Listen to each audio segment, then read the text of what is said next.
Good evening, everybody. Welcome to the ESMT. My name is Christoph von Marschall, and I'm the Chief Diplomatic Correspondent of Der Tagesspiegel, one of the host organizations that are partnering this evening for this event. And first of all, one could say, you are one of a first off. This is the evening when this book, Wer kriegt was und warum, Who Gets What and Why, is presented in Germany. Who gets what and why? Why did we, the host organizations of this evening, got you, this wonderful audience, this evening? From the perspective of my paper, Der Tagesspiegel, the answer is pretty easy, because we are cooperating with two outstanding institutions in Berlin, the American Academy and the European School for Management and Technology. And of course, we hope as well that we are also an attractive partner as the leading daily in this city for other outstanding institutions. Berlin is a great city with a treasure of interesting offers, what to do every evening. This could be also understood as a sort of a marketplace, and I'm sure Roth could produce a model which program gets which audience and why every day. You are participating in this marketplace, and you choose to attend this event tonight. That makes us happy, and we thank you for that. I hope we won't disappoint you.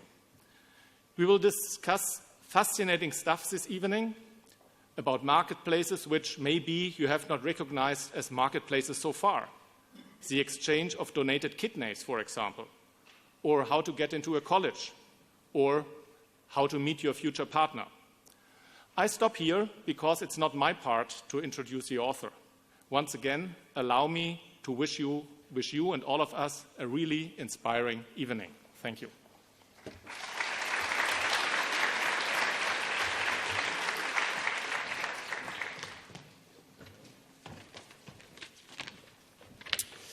Good evening. Can you hear me? Yes. Very good. Ladies and gentlemen, good evening. My name is Georg Galich. I'm the CFO here of ESMT, European School of Management and Technology, and it's my great pleasure to welcome you on behalf of ESMT tonight to this open lecture and book presentation with economist and Nobel Prize winner Alvin Roth. Professor Roth, we do not have Nobel Prize winners here every night with us, so we're very much honored by your visit. Thank you very much. ESMT is an international business school and as such offers a platform for public discourse. And we consider that a very important part of our activities. So we have lots of open lectures, lots of important people here. And again, Nobel Prize winners not every day, but other people. These open lectures showcase speakers who are recognized leaders in their fields and have pushed the frontiers of public discussion. As a world-renowned expert on market design and game theory, Professor Roth is no doubt a brilliant addition to this series, and we're looking forward very much to your insights into the complicated dynamics of matching markets. As some of you may be on our campus for the first time, I would like to take a few seconds to tell you a little bit about ESMT and this building. ESMT was founded by 25 international global companies and institutions, and we provide master degree programs for students and executive development programs for business professionals. The school is among the most international ones in Europe, and with the faculty, students, participants from all over the world, actually only a minority of which come from Germany. Last December, we learned that we were ranked actually #1 business school in Germany by the Financial Times. Our campus here, talking about the building, is, as many of you probably know, is the former State Council building, Staatsratsgebäude, of the former German Democratic Republic. The entrance through which you have entered this evening, I would assume most of you have entered by this entrance here, actually is the old portal number 4 of the former City Palace. Since the City Palace is currently being rebuilt, as you know, we can't see it right now, but I'm sure all of you know it's currently completely being rebuilt, at least from the outside. And we were obviously a bit afraid about what is going to happen to our portal, because that's supposed to be the original one. After some negotiations, we were allowed to keep it, so they built a new one. So obviously we're going to compare the old one and new one, see whether it all fits.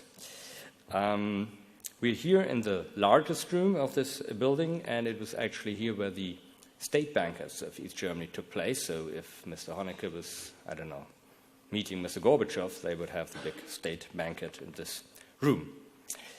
And you might call it an irony of history that an international business school has now been established at where the head of state of a communist country once resided. So enough for that. Before I pass now on to Professor Kasper, President of the American Academy, who will introduce tonight's speaker, I would like to thank our co-hosts, the American Academy and the Siedler Verlag, for this cooperation. I would also like to thank our long-standing media partner, Tagesspiegel, and our moderator, Christopher Marshall, tonight for doing this and moderating this. Once again, a warm welcome to ESMT, and Professor Kasper, the floor is yours.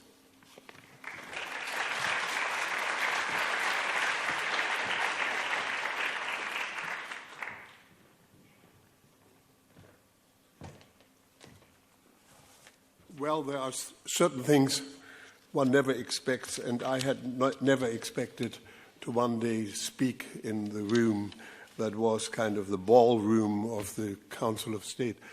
Who gets what?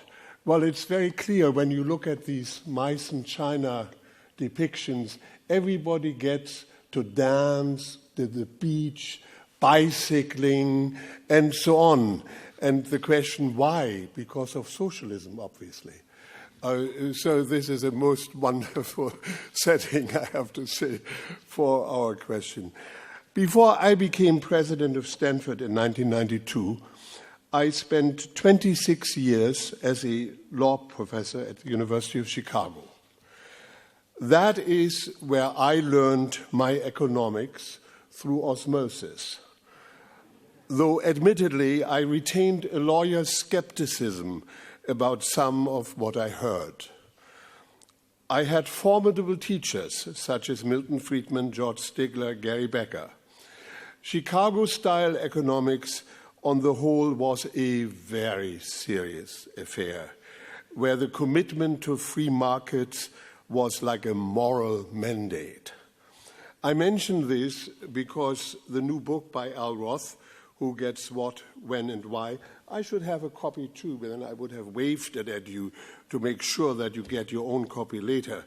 But this new book by Al is a more low-keyed but wholly captivating, clearly written introduction to designing free markets where markets otherwise fail.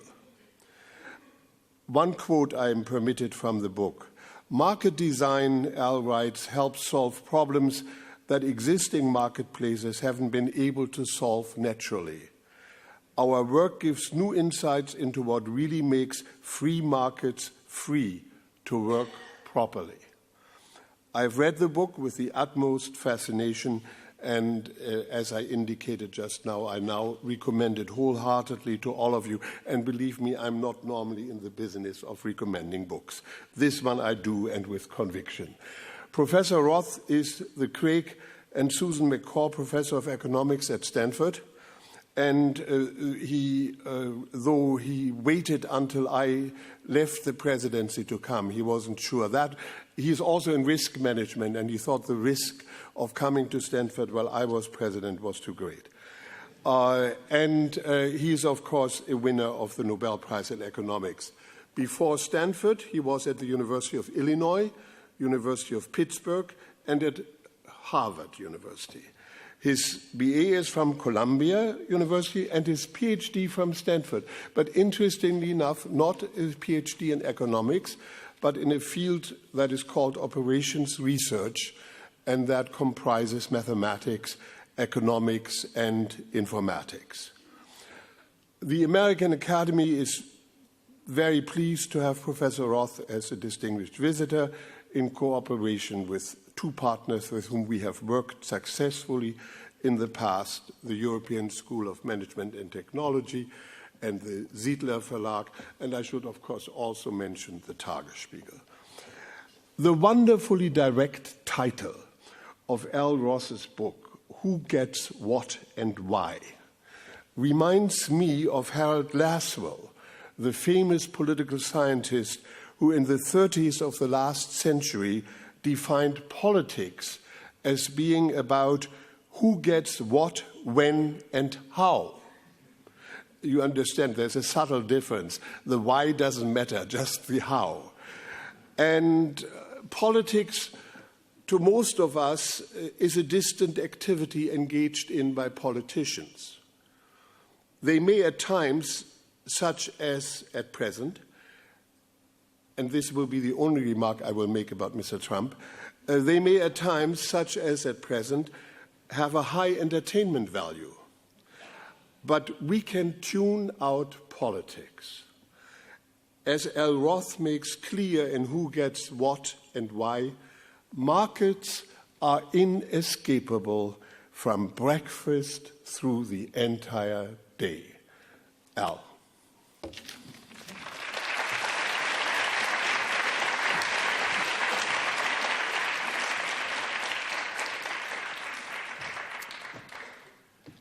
Thank you. I'm delighted to be here. And it's always nice to see an audience come out to hear about a book on economics. You know, in the United States, economics sometimes suffers from a reputation of being boring. But I've never understood that, because to me it's always seemed that economics is a lot like gossip, because it allows you to look into other people's lives and see the decisions they make and the decisions they have to make and that you might have had to make if you had chosen a different path. And so my book is about markets and marketplaces, and it came out in the United States over the summer. So now is the time when translations are starting to appear, and I'm happy to be here for the German presentation. And it's nice to see translations of a book on markets, because markets are a lot like languages, right? They're both ancient human artifacts. They're things that people make. And just as there are lots of kind of languages, there are lots of kinds of markets and marketplaces. So I think that often when people think about the markets that economists are supposed to be interested in, we think about commodity markets. So the New York Stock Exchange is a market for financial commodities. And the only real job of the New York Stock Exchange is price discovery. It's supposed to find the prices at which supply equals demand from moment to moment for each of the many financial commodities that are traded on the New York Stock Exchange. And so you can trade in a commodity market, you can trade anonymously. You don't care who you're dealing with. They don't care who you are. You don't worry when you want to buy 500 shares of some company's stock. You don't worry whether the person you're buying them from has taken good care of those shares when he had them. He doesn't worry that you'll take good care of them when you have them. It's an anonymous market in which price does all the work. But there are lots of markets in which prices don't do all the work, where you care who you're dealing with, and the price may not even be the most important part of the market. And in some of the markets I'll tell you about, we don't even let prices do any of the work. So let me go back a minute there. So matching markets are markets where you can't just choose what you want, even if you can afford it. You also have to be chosen. And lots of markets work that way. So, for example, I teach at Stanford University, and it's expensive to go to Stanford, but being able to afford tuition isn't enough to allow you to go there. You can't just come to Stanford, you have to be admitted. And Stanford doesn't raise the tuition until just enough students want to fill the seats. It doesn't raise the price until supply equals demand. Although it's expensive, many people would like to go to Stanford. And so there are all these other institutions of college admissions. There's applications and essays and interviews. And in order to be admitted, in order to attend Stanford, you have to be chosen. You can't just choose to go, you also have to be chosen. You also have to choose to go. Stanford can't just choose its students. We have to compete with Harvard. No? No? But we compete very successfully. We get the good ones. Okay? So you can't just inform Stanford that you're enrolling. Labor markets are matching markets too. You can't just inform Google that you're coming to work. You have to be hired. And Google can't just decide that they'll hire you. They have to compete with Facebook. So in college admissions, in labor markets, there's courtship that goes on. And it's a little bit like getting married. You can't just choose your spouse, you also have to be chosen. So let's think a little bit about what marketplaces have to do, particularly matching markets that aren't just about determining a price. Okay? And marketplaces have a number of tasks they have to do to help a market work well. And let me think about those tasks by thinking about the problems that Airbnb faces. Okay, that's a market you all know about. It's one that's pretty recently made possible by the internet and smartphones and changes in technology. Okay, so the first thing a marketplace has to do to make a market work well is it has to make the market thick. It has to bring enough people together so that they can transact. And so initially Airbnb started in San Francisco, and to make the market thick on both sides, to get enough travelers and enough hosts, they started buying some of their competitors, for instance, CrashPad in England. And eventually they have a marketplace that allows you to find rooms all over the world and serves travelers all over the world. One of their early competitors started here in Berlin, was a company called 9 Flats that had a similar kind of marketplace, and I believe still exists.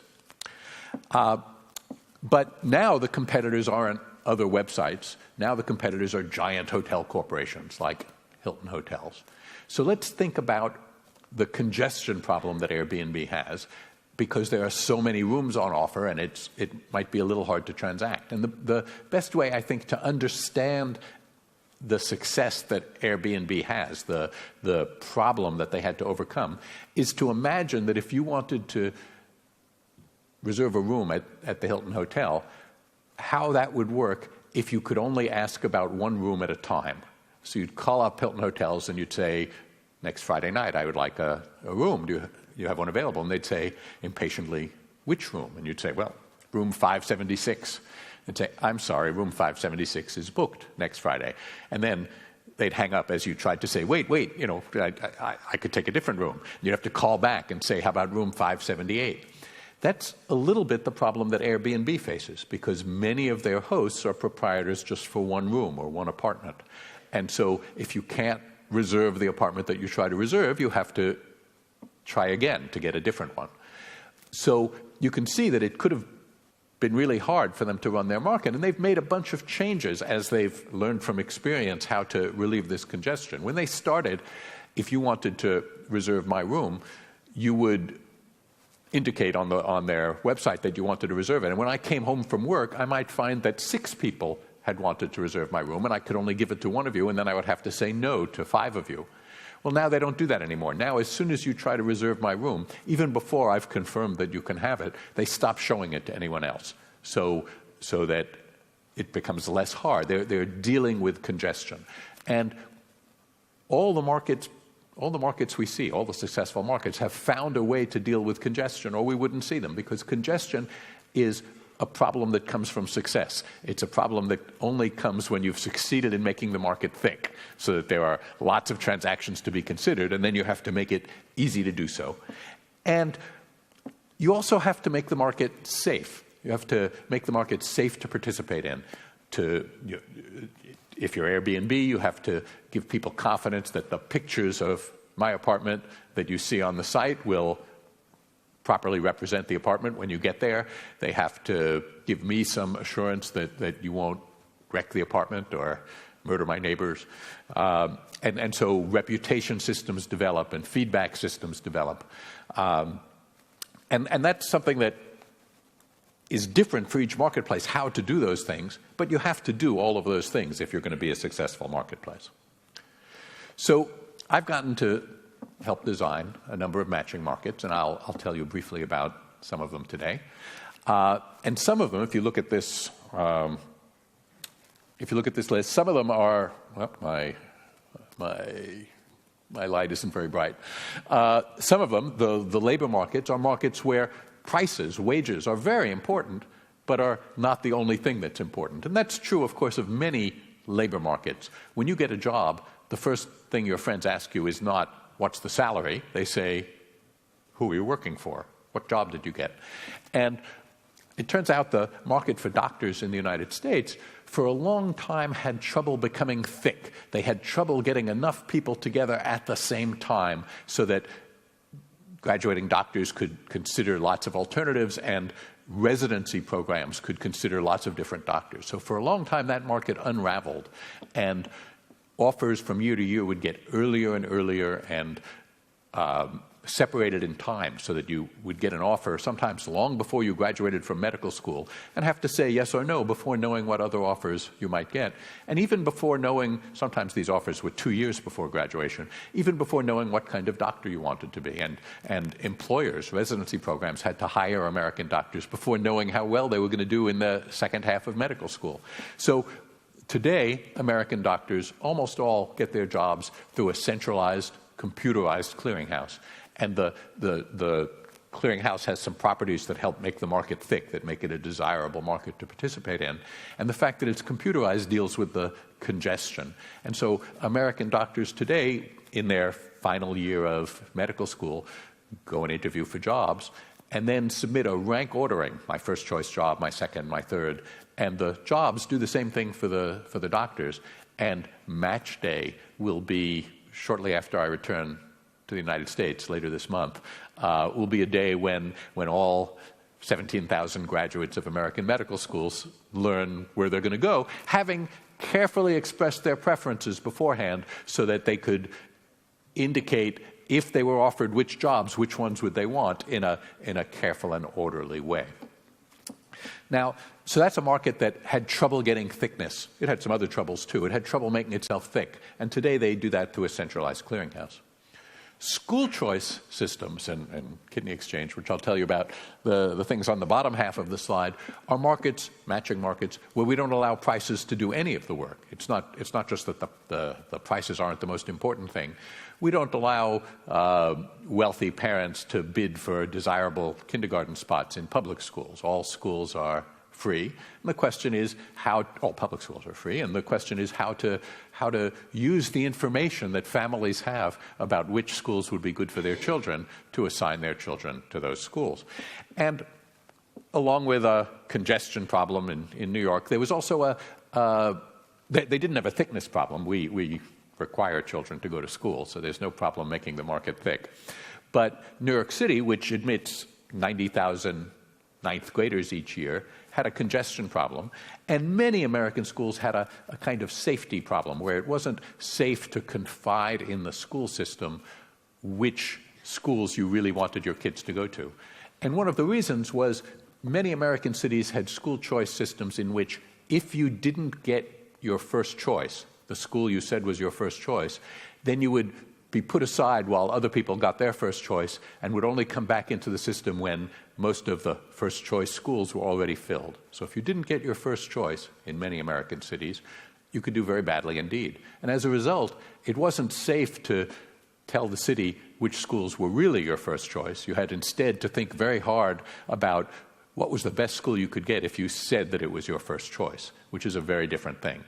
And so we've fixed that in many American cities now by making it just as likely that if you don't get your first choice, we can make it just as likely that you'll get your second choice as if you had said it was your first choice. And that allows families to start thinking about which schools are their first choice and which schools would be good for their children rather than which schools can they get. But I think I'm going to spend the most time today talking to you about kidney exchange because it's the most unusual of the markets that I've dealt with. And it's also a market in which American law and German law are very different. So it's not a marketplace that Germans can participate in. So let me tell you about that.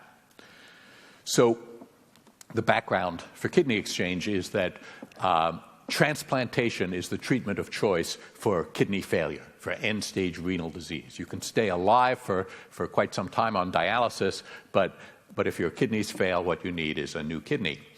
And in the U.S. right now, this morning, there were more than 100,000 people waiting for deceased donor kidneys. So one way we get kidneys for transplantation is people sign up to be on the deceased donor registry, and if they die in a pretty special way, if they die brain death while on a ventilator, then they can become donors.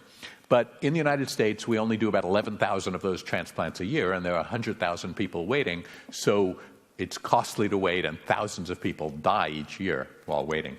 And here in Europe, the situation is not very different. This graph, the curve at the top is the waiting list in Europe for kidneys, and the blue bars on the bottom are the red bars on the bottom are the deceased donations. Okay, and the smaller blue bars are living donations. So kidneys are a little bit special in a couple of ways, and one of them is that you each have 2 kidneys. And if you're as healthy as I hope you are, you could remain healthy with just one. And that means that if someone you loved had kidney failure, you might be able to save their life by donating a kidney to them. Okay? And in the United States, we actually have more living donors than we have deceased donors. We still have more deceased donor transplants because a deceased donor gives 2 kidneys and a living donor only gives 1. But you can give a kidney if you're healthy enough and remain healthy. But sometimes you're healthy enough to give someone a kidney, but you can't give it to the person you love because kidneys have to be well matched. There are a bunch of medical criteria that determine who can take my kidney. So, for example, if I didn't know my blood type, the chance that one of you could take my kidney is somewhat over 50%. The chance that my wife can take my kidney is only about 30%, and that's because my wife and I are parents, and in the course of childbirth, her immune system might have been exposed to some of the proteins that our boys get from me, and if so, she might have antibodies that would be ready to attack my kidney if it would appear. So one of the difficult transplants to arrange sometime is from a father to a mother. Okay? And this is where exchange comes in. This is what opens up the possibility of exchange, right? Because it might be that there are 2 patient-donor pairs where the donors are healthy enough to give a kidney but can't give it to their patient, but that they can exchange kidneys. So here's a simple incompatibility. Donor 1 has blood type A, loves recipient 1 who has blood type B, and that's going to make it hard to take that transplant.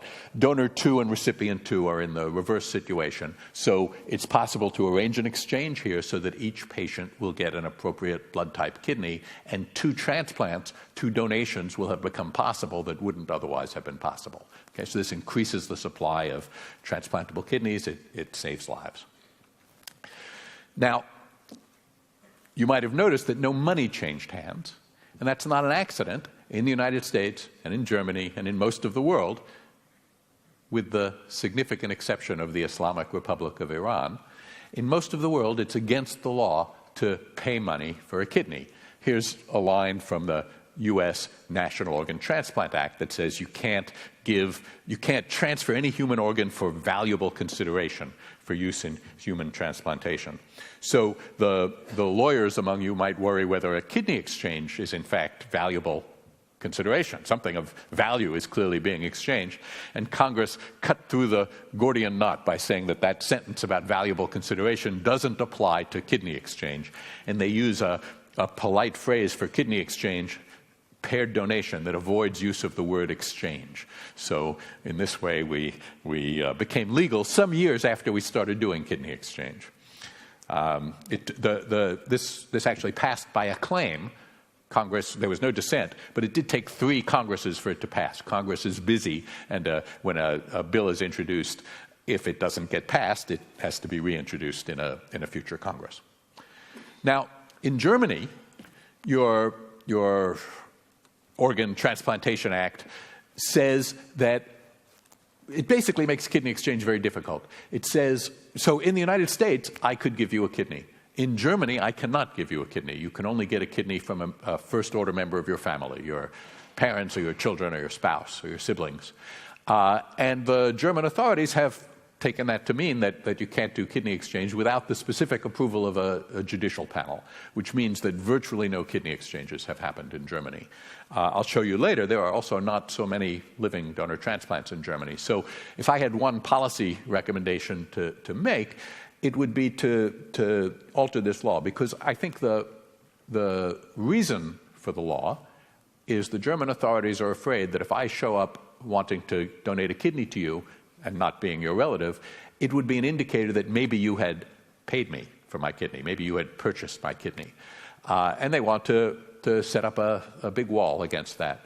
But of course, if I show up with my brother and you show up with your brother and we're involved in kidney exchange, it should be just as clear that my motivation has to do with my brother as it would be if we were compatible and he could take my kidney.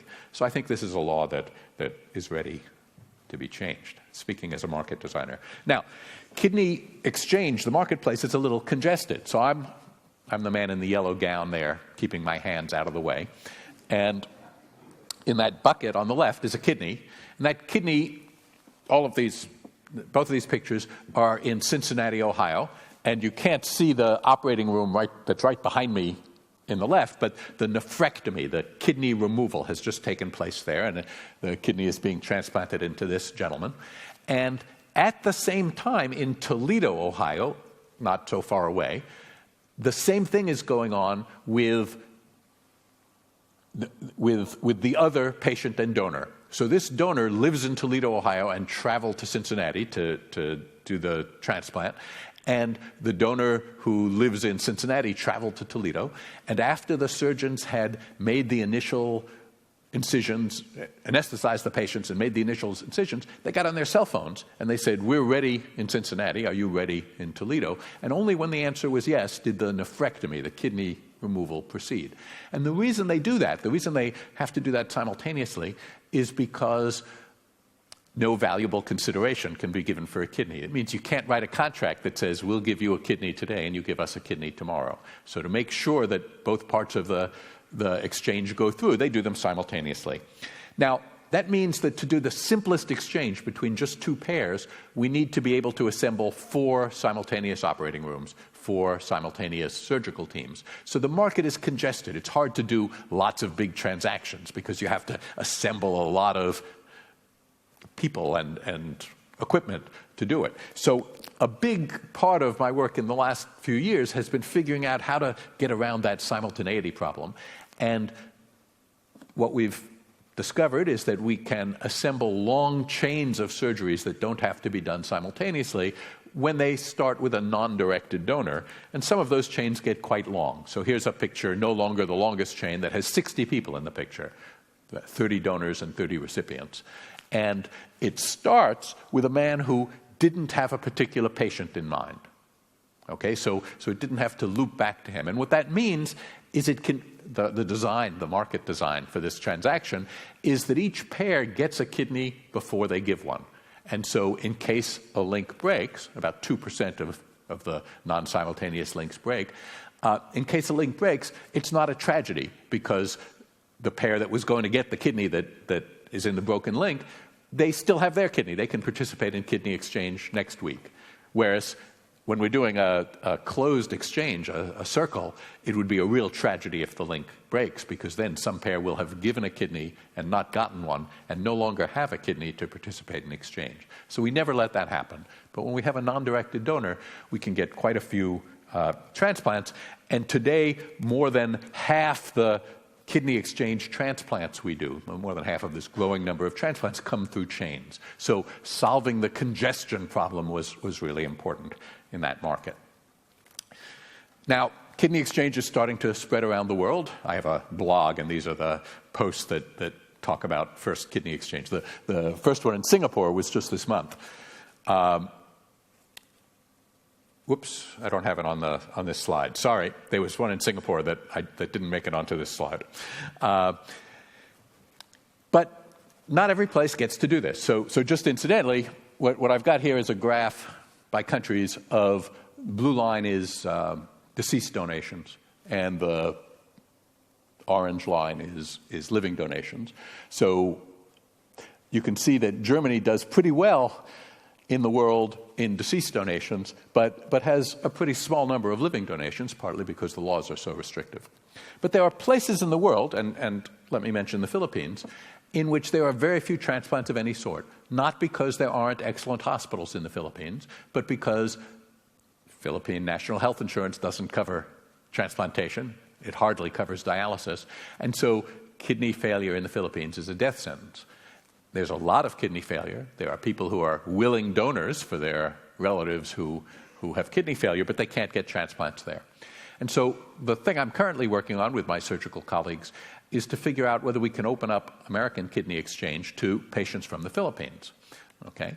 And so we're just at the first anniversary of the first Philippine pair that came to the United States, and they participated in an American exchange. So Jose and Christine are Filipinos. They eventually participated in an exchange and helped facilitate an exchange that so far has 11 transplants in it. And the idea of global kidney exchange is that their medical treatment in the United States, and then also when they go home to the Philippines, can be financed by the savings to the American medical system by taking an American off dialysis, because dialysis is much more expensive than transplantation. So this offers the possibility, this expansion of kidney exchange will offer the possibility of mutual benefit, that just as in all kidney exchange, people who need transplants but can't get them can help each other to stay alive. And they are back home, and part of the deal is not only do the savings finance their transplant, but they're going to need a lifetime of post-surgical care. When you've gotten a kidney transplant, you need to take immunosuppressive drugs for the rest of your life. Okay, so let me start to wrap up a little. Matching markets are important, and there are lots of them. Many markets are not commodity markets. So if you came here thinking that the New York Stock Exchange or the Chicago Board of Trade was the prototypical market, I hope you'll leave here thinking that there are a lot more markets. Markets are the way human beings cooperate and coordinate and compete with each other. And they're very old, of course. When archaeologists find stone tools hundreds and thousands of miles even from where they were made, it's a sign that our distant prehistoric ancestors were able to find ways to trade tools for other things. So I've told you a little about school choice and job markets, kidney exchange. But of course, here in Europe and also in the United States, there's a big matching market that isn't working very well, and that has to do with refugee resettlement. Okay, and refugee resettlement is clearly a matching market in the sense that you can't just tell refugees where to go, nor can they just choose where to go. But the fact that you can't tell refugees, you can't just tell them where to go, shouldn't be too surprising, because refugees are precisely the people who were somewhere where they didn't want to live and who picked up and left. And in the United States, we've found that we can't just tell people where to go. So our immigration and refugee policy originally had the idea that refugees would be spread thinly across the United States so that there wouldn't be too many anywhere and they would magically assimilate. But that isn't the way it works out. For instance, there's a big community of Somali Americans who were refugees in Maine. Maine is cold and snowy. It's not at all like Somalia. But there's a big community of Somalis in Lewiston, Maine. And that means that if you give someone a subsidized apartment in Wisconsin, there's nothing to stop them from getting on a bus, leaving the subsidized apartment behind, and going to Maine, where there are people who speak their language and eat their food and can offer them jobs because they've already been in town. So often it turns out, I think, that when we see refugees resettling and other kinds of migrants resettling in communities, that actually enhances their economic integration. If you are a Spanish speaker and you move to California, where I live, you can find work before you learn English, because there are plenty of people who can employ you and speak to you in Spanish and speak to the customers in English. If you move to Wisconsin, you have to learn English before you're employable. So there are going to be lots of lessons to learn about how to handle refugee resettlement well and how to handle it badly that hopefully we'll learn, if not in time for the current wave of refugees, in time for the next one, which may be coming, right? If the sea level rises in the next 50 years, there'll be many more refugees. So let me just end by mentioning that I already mentioned that some transactions are repugnant. I have a chapter in the book on this. And what I mean by a repugnant transaction is a transaction that some people would like to engage in and other people think they shouldn't. So we've already talked about kidney sales, right? It's illegal almost everywhere in the world, but there are black markets. Making a market illegal doesn't necessarily make it go away. And of course, what is repugnant and what is not can vary in very different places. So I mentioned surrogacy because surrogacy is having someone bear a child for you, have the pregnancy for you, is illegal in Germany. But in California, you can have a surrogate contract and have your name as the parent on the California birth certificate.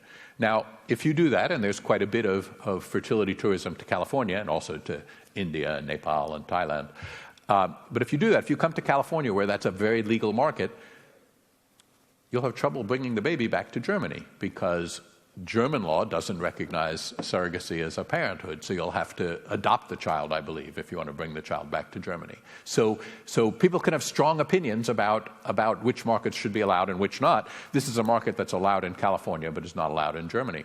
There are markets that go the reverse way.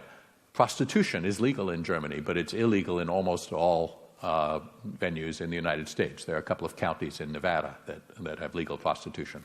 So I think that one of the big things that economists need to understand better is not just how do we organize the markets we have, but which markets do we allow and what's involved in that as well.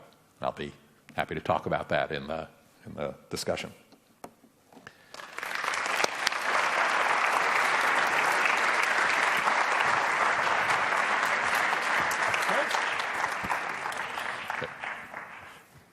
Thank you, Al. That was a great presentation. Didn't I promise you that it would be fascinating? Have you ever thought before about kidney exchange markets?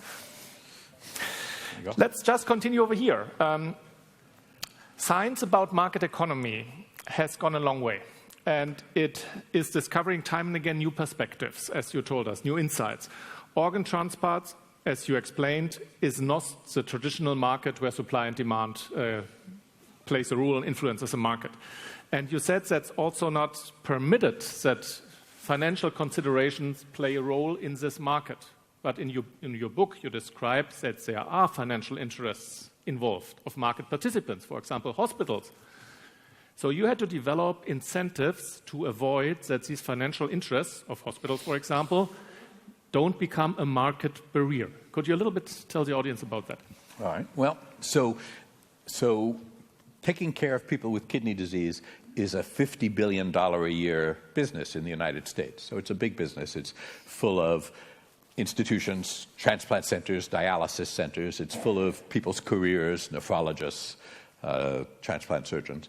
And so getting any market design adopted and then implemented is always in part a political process, trying to convince many people that they will do better as everyone else does better. And it's only incompletely done. You asked the question as if we had been a complete success in this respect. But in fact, it's actually difficult to get people with kidney failure promptly referred for transplantation. There's some incentive to take your time to refer them to transplantation while they're on dialysis and things like that. So what we mostly have done is try to convince. We've mostly worked with the surgeons and convinced them that doing this kind of surgery would be good for their patients and good for their business. And you described as well that hospitals, of course, if they have somebody who wants to receive a transplant, these hospitals are interested that their operations are done at that place because that is their business. They are not interested necessarily to have these exchange take place if that means that the operation takes place in a different hospital. They are losing market share, one could say. So you had to get around that. Well, so one thing that's happened in the picture I showed you, the donors had traveled. Right? Someone came from Toledo to Cincinnati, and someone went from Cincinnati to Toledo. But today, in fact, we mostly ship kidneys, and that is partly to make sure that the originating hospital gets to do the transplantation. Now, how is the response here in Germany? You said already that it's much more difficult, but are there German market participants who have learned about your designed market and try to copy it or accommodate it to the special German situation? There are German economists who do market design. Some of them are in this audience. Dorothea Kubler and Georg Weisacker are sitting here. I'll be traveling tomorrow to Cologne, where Axel Ockenfels and Alex Westkamp, for instance, are German market designers. So I think that we're seeing more and more market design, on a variety of issues, from some design is done at the government regulation level.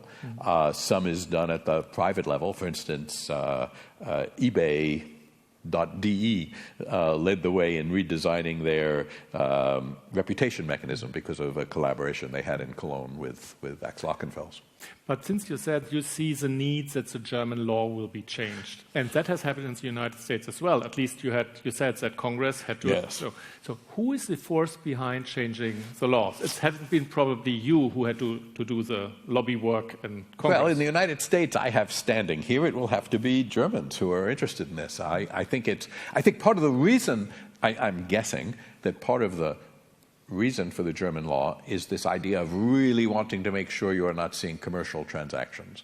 But it seems to me this is something that educating your legislators can help with. That is, kidney exchange.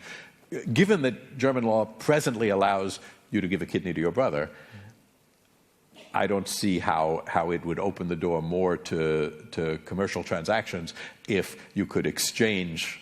Me and my brother could exchange with you and your brother. So I think this is something that just hasn't come to the attention of the right people yet. Maybe you have to ask the Siedler Verlag that they arrange an additional book presentation at Bundestag when you come back from Cologne and Frankfurt, where you will be on Friday, if I'm not mistaken, or in Hessen you are on. Okay.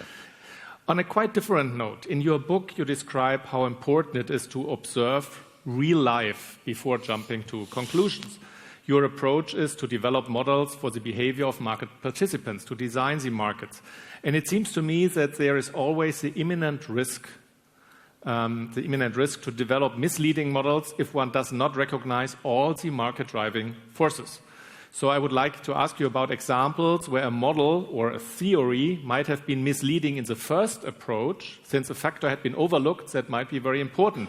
For example, in your book, you write about a friend who took you to the desert and showed you an interesting phenomenon. A green plant that seems to withstand the adversary forces of the brutal environment. First conclusion, this plant must have developed through evolution the skills to survive with very little water. But an even more important second conclusion that might be important for your dealing with this plant when you're in the desert and the personal consequences, this plant is probably poisonous, which is very important information for the market participant, if I may frame it that way. So that is why it can survive without being eaten by other market participants in the desert.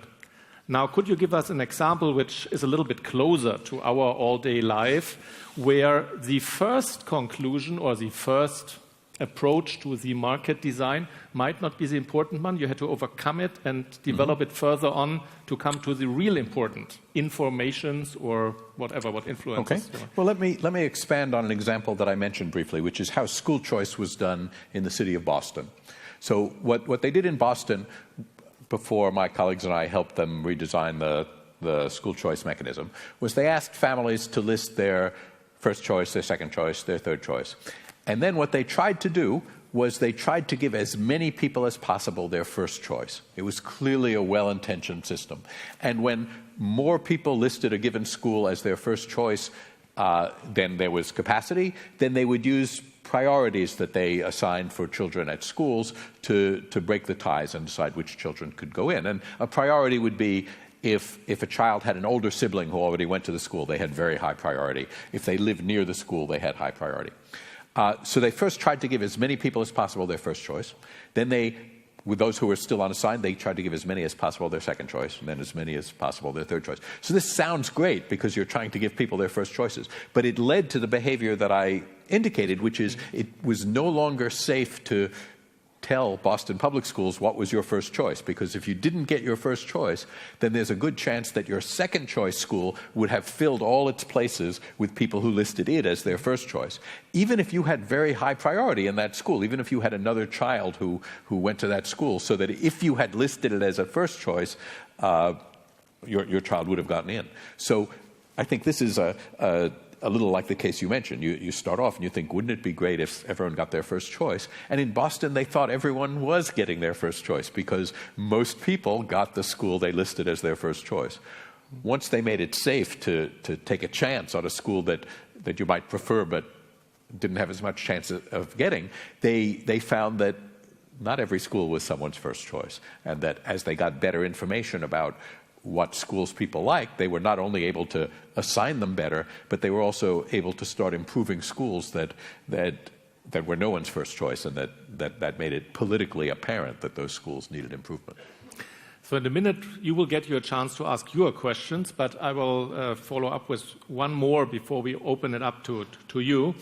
You touched in your presentation already on a subject of big emotions and also great political importance at the moment, mass migration and the challenge of the distribution and the settlement of migrants here in Europe and especially in Germany. What is here the most challenging, because maybe most unforeseeable factor when you try to develop a model to forecast and influence the behavior of market participants in this migration market? You mentioned already that people tend to go where they have relatives in the best case, somebody from their country, from their culture, from their religion, from their language, whatever. But what is the most difficult to foresee in this market from your American experience? So I'm not an expert in the European rules on refugee resettlement. No, that's why I asked about. But one of the rules is what's called the Dublin Regulation, which says that refugees should seek asylum in the first safe country that they reach. And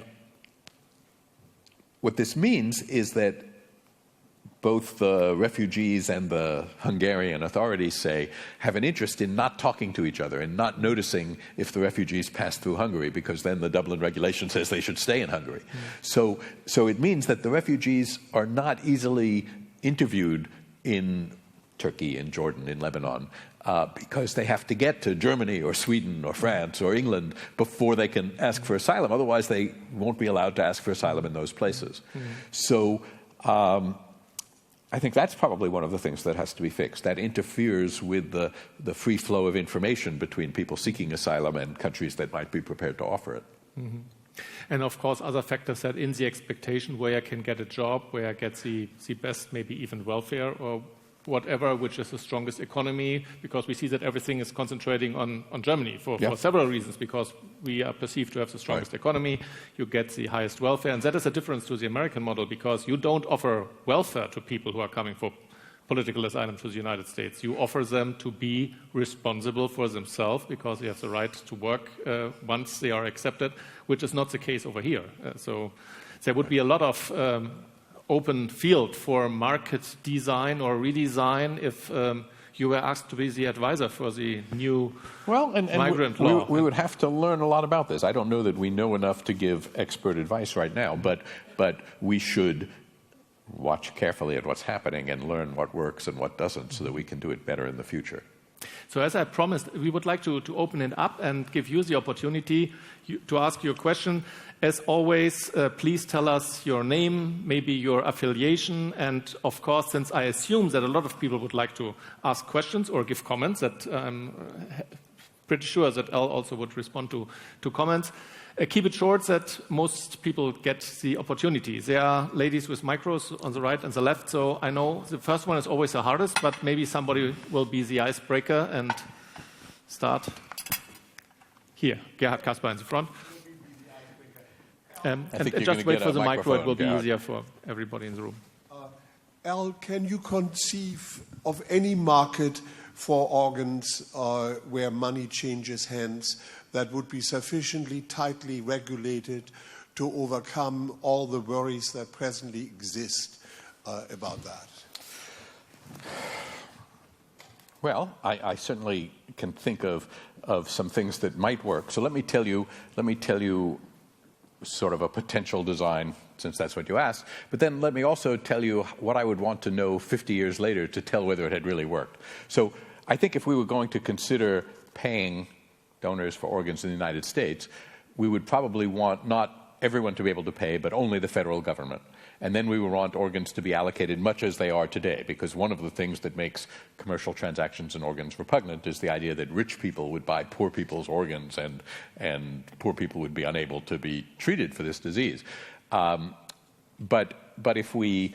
so I would think that one thing we would want is only the federal government can pay. There's lots of informed consent. You can't sell your kidney in a hurry. You have to wait a year. You have to go through lots of tests. You have to go through, you have to understand the risks. Incidentally, we had a similar debate when I was young and the Vietnam War was on. We had a conscription army in the United States. And one of the big policy changes we made is we went to what we call a volunteer army. We no longer draft our soldiers, we pay them. It's a job, and some people want to have that job. It's a little bit hard to get that job. You have to be in excellent health and physical shape. You have to be a high school graduate. One of the things that tells me that we can debate whether that was a successful transition, but one of the things we worried about is that American soldiers would come to be seen as mercenaries, that it wouldn't be an honorable profession. Now, that's not the case at all. When someone runs for office in the United States, if they were a Marine, their campaign boasts about that. It's not the opposing campaign that says, they took money to be a soldier. Not every market that is legal has that property. I already mentioned that prostitution is legal in Germany. I'm betting that no one runs for political office saying, vote for me because when I was young, I was a sex worker. Right? In other words, it's a legal market, but I'm guessing it is still a repugnant market, still not an honorable trade.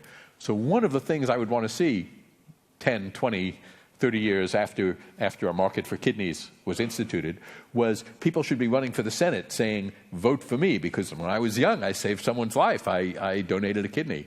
And the fact that you were paid for it should be no more important than the fact that if you're a U.S. soldier, you're paid. And it should be more like so it should be more like being a soldier than like being a sex worker. Because I don't quite understand what makes some transactions repugnant, I'm not quite sure what you would have to do to make that happen. But it seems to me that it's a possibility. I don't think I have a public position on what we should do about kidneys because I work intimately with people who have very strong opinions on both sides of this question. And incidentally, people who think that it's a bad idea to have a market for kidneys think it's the kind of bad idea that only bad people have, right? A really bad idea. But I told you a little bit about, victory after victory in kidney exchange and how we've made thousands more transplants. But when I started working on kidney exchange, there were only 40,000 people waiting for deceased donor kidneys in the United States. And today there are 100,000. So these victories I'm telling you about are victories in a war that we are losing. And consequently, I am open to suggestions. Please, there in the back, I see a raised hand. It's your one-at-a-time chance to ask questions to a Nobel laureate. So you should take your opportunity, please. Hi, I'm Amitai Galib, and I'm an MBA student here at ESMT. I was wondering about market congestion. So is that always inherently a symmetric thing for both buyers and sellers in the market? And if not, which markets have one-sided congestion, and which congestion affects the market most? All right. So I want to answer the following way, sort of off the top of my head. I don't think congestion is symmetric, but I think that when there's congestion, it affects both sides of the market. So let's think about dating sites. One of the things about dating sites is women with attractive pictures often get many more emails than they can answer. And this means that men are sending emails that aren't getting answered. It's a congestion problem. There are many people on the market. Men are sending emails that aren't getting answered, which makes them perhaps inclined to send more emails, which makes the emails more superficial and therefore, spammier and less informative, and it adds to the congestion. So one design problem that a well-crafted dating site has to overcome is this congestion of messages, which is not symmetric. By and large, in the dating sites I'm aware of, men send most of the messages. There are a few dating sites that are designed to only allow women to send first messages. But so it's not symmetric. Men are sending lots of messages and not getting many replies. That's how they experience congestion. Women are getting lots of messages, too many to reply to, many not well informed, not worth replying to. So they experience congestion differently, but of course the number of marriages that occur is the same on both sides. So both sides suffer from the congestion. Incidentally, colleagues of mine did an experiment in a dating site modeled on an intervention we'd done in the market for new PhD economists. And what they did in this dating site is they allowed you to send as many messages as you want, but everyone was given 2 virtual roses, so you could only send 2 messages a day that had a rose attached to them. And they found that the messages with roses attached got a lot more attention and were more successful in making contacts. That's a good sign. Yeah. I'm Dorothea Kübler. I work on market design. You do. I have a question that relates to school choice, because actually Berlin has exactly the mechanism that you described, where parents have to think about which school they should name, and they should not necessarily name the school that they really like best, but a school where they have a good chance of getting in. Now, it seems that everybody's happy with it, because you know the school offices can always claim that everybody gets his or her first choice. So that's a nice thing also about the mechanism that you didn't mention. Now, I'm wondering, from your experience in these various cities, what made people want to change the system? So what was it? Was it the parents or newspapers reporting on it, or what? Well, so we gave a number of public presentations. And in Boston, I should say to you, so Boston was divided into regions, and some of the regions are, for school regions, some of the regions have families that are wealthier and better educated than others. And there was one region in particular, the West Zone Parents Association, that really understood the existing school choice mechanism well. And they did a lot of intelligence. They would know, before the school district would know, how many children were applying to each kindergarten who had older siblings already in the school. So they would know that if a kindergarten had 20 places, but 8 children with siblings in the school are applying, then really it only has 12 places. And the way they knew this is because if you're going to the playground every day and you talk to the parents of other similarly aged children, you can find this out, whereas the school district doesn't find out until the applications come in. So on the one hand, they were these very well-equipped parents, very well-equipped for playing the game that you had to play.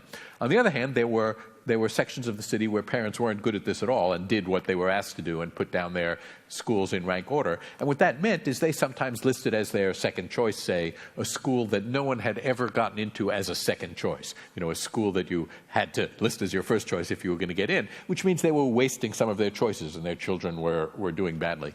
So we wondered whether, as we made these political presentations, whether the Jamaica Plains parents, the wealthy parents, would say they liked the old system. In fact, they didn't. I mean, it was clear that the representatives of the less well-informed parents were going to like it because it leveled the playing field. It gave everyone equal access to the schools.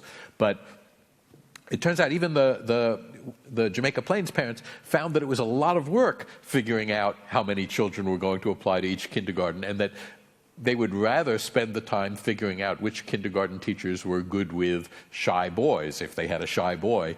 They'd rather have spent their time in individual efforts to figure out which schools were good for them. So in fact, it got support both from the well-informed parents and from the less well-informed parents. I was surprised. Alexander from the Berlin Startup Academic Publishing, Paper Hive. I would like to ask whether you would recommend to other countries different than the United Kingdom to also install a nudge unit. As you probably know, this is an agency to the government which uses behavioral insight to improve policy generally. Okay. Well, I think behavioral insights to improve policy are a great idea, but you also have to be a little worried when governments have nudge units, because what makes governments like nudge units is the thought that they can very inexpensively fix very big problems, and that it will give them a cheap way to address market failures or other kinds of failures. So I think it's quite important to think about how regulations are issued and how defaults are set and things like that, but that often big problems have to be, it's often costly to solve big problems, and you can't solve them cheaply by doing behavioral magic. So on the one hand, I'm glad to see behavioral economics, playing a role in various kinds of decisions. We clearly do behavioral kinds of things in kidney exchange when we talk about non-simultaneous change. That is, some people whose sister gets a kidney today won't give a kidney until tomorrow. That's how we are able to make these long chains. And it's easy to make a model in which everyone given that opportunity would change their mind and not give a kidney. But in fact, we only lose about 2% of those. So people are nicer than economists have in the past sometimes given them credit for. And we take account of that as we're designing kidney transactions. And so I think there's lots of use for thinking about how, about people as they are and how they will behave and how they will focus their attention and the things you can do to help them do this. But I think it's misleading to believe that you can solve big macroeconomic problems cheaply with very inexpensive interventions. There was an additional question back there. Hello, Leonardo from MBA here at ESMT. In your experience, what would be an effective response from price markets when they face the competition of match markets? For example, hotels, Airbnb. Well, a lot of price markets, a lot of commodity markets were once matching markets, and it's market design that has let them become commodity markets, which are much simpler to operate, right? So Hilton Hotels has a problem with pricing compared to Airbnb, but they actually have a very efficient way of letting you know whether there's a room, because when you call Hilton Hotels, they can see all of their rooms simultaneously and let you know whether they have one. But one of the things I say in the book about commodity markets, though, is in the 1800s, if you wanted to buy wheat in the United States, you had to inspect it because every field of wheat is different. And so the wheat market was a matching market. You had to know the farmer from whom you were buying. But although, so God makes wheat, but the Chicago Board of Trade made number 2 hard red winter wheat, which is what we make bread out of. And number 2 hard red winter wheat is a commodity that you can buy without inspecting because it's been standardized. And that allows the Chicago Board of Trade to trade wheat much more simply than when you had to go to the field and see how much of the wheat was red and how much was white and how much was hard and how much was soft. So I think often when you can make a commodity market, that's an effective way to compete with a matching market. Here in the third row is a lady. Hello, Patricia Schulz from the Social Science Research Center. I work on the German energy market, which is always thought of as a commodity market, but it seems to be decentralizing quite rapidly right now with many more actors entering the market. And I was wondering, at what point can we think of it as different than a commodity market? Will it become a matching market or something completely different? Thank you. Well, so I think there's a continuum between commodity markets and matching markets, and many markets have some properties of one and some of the other. In the United States, one of the things we did is we separated the ownership of generating facilities from transmission lines, because of course when you're selling power you have to have it arrive where it's supposed to arrive. And of course the grid in which electric power runs has to obey Kirchhoff's laws, so you can't turn it on and off like a spigot. So in the US, when we think of electricity markets, there's actually a bunch of closely related markets. I wouldn't be surprised to hear that it's similar in Germany. There's the sort of long-term contract market. There's the day-ahead market for increments and decrements, because to balance the grid, you sometimes need the system operator sometimes has to be able to call up more electricity, and sometimes he has to be able to say, don't give us all the electricity that you're contracted to, and both of those have prices. And then there's the spot market, the thing that the system operator does to make sure that the grid balances. And when we had congestion, sometimes the congestion was in generating facilities, but sometimes it was in transmission facilities. It was hard to get electricity from Northern California to Southern California because of transmission lines. So all of those are interrelated but somewhat separate markets. And so I agree with you that at least the electricity markets I know of are not any more simple commodity markets, especially since we price renewable sourced electricity differently than we price diesel generators. But you need some heavy diesel generators going, because that's where you get your increments and decrements. When the diesel generator is already spinning, you can spin it a little faster or a little slower. But when the wind isn't blowing, you can't get wind power. So So yeah, electricity has a lot of different flavors. So one last question here in the first row, and I think then we have to wrap it up with regard to... Hi, Ned Wiley. I'm a communications consultant here in Berlin. I was interested that a lot of the markets that you talked about are highly emotionally charged. Parental surrogacy, school choice, organ transplants, and things like that, which no wonder it involves many years of persuasion and governments to change regulations in that. To what extent can you use the existence of a flourishing black market, illegal market, to convince people to make policy changes in this way that you're proposing? Well, I think with marijuana in the United States, we're starting to see some states that have fully legal sales of marijuana, Colorado and Oregon and Washington, and many more states allow medical prescription marijuana, which it turns out in California there's a website that will give you a medical prescription in 20 minutes. And so there, I think the fact that there was a thriving black market had an effect on state policymakers. On the other hand, I haven't seen any movement toward a legal market for crack cocaine, where there's also a thriving black market. So probably we have to think about each of these markets in detail. On both sides of the argument about whether kidney donors should be paid is the fact that there are black markets. And on one side of the argument says there are these terrible black markets. Having a legal market would take some of their customers away and make the contracts better. And the other side says, it's really hard to convince countries to police their black markets. If the United States started to have a legal market, it would become impossible. And even if an effective legal market could be run in the United States, where we have enough rule of law, to perhaps run one properly, maybe that would cause a floodgates to open for black markets elsewhere in the world. And when you think of the whole world, maybe you wouldn't be doing everyone a favor. So, when we have, so there are a lot of markets that we would like to forbid and find that we cannot. Right? Narcotics are clearly one. In the United States, we had prohibition. We tried to forbid the sale of alcohol, and that didn't work so well. So I think that you have to constantly weigh the question of what are the trade-offs. Economists think about trade-offs a lot between legalizing a market and trying to prevent it. And so, for example, when I think of markets for narcotic drugs, which no one thinks are good things for people to take, I have an empirical question.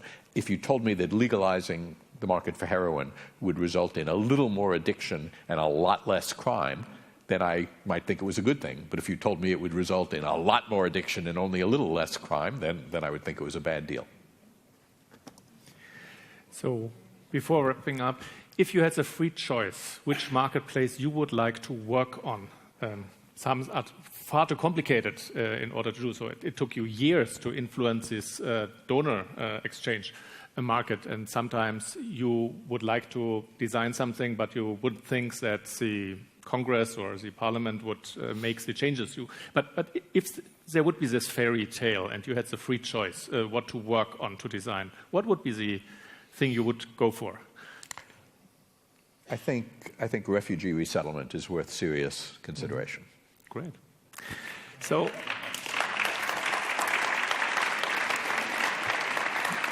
we certainly could need that in Germany. So maybe you will come back to Berlin. Now you have two very good choices, very attractive choices. First of all, this book is for sale, and the person who would sign it is in the room still. So if you want to go for the book, do it now.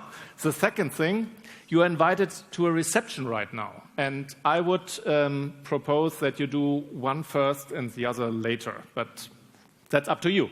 Thank you for coming here. It was great to have you. It's great to have you all here. Thank you. I wish you all a safe return wherever you go this evening. And come back again to the ESMT and also consider all the other things that the American Academy is offering, that Siedler Verlag is offering, and Tagesspiegel, my company, as well. Thank you. Well, thank you.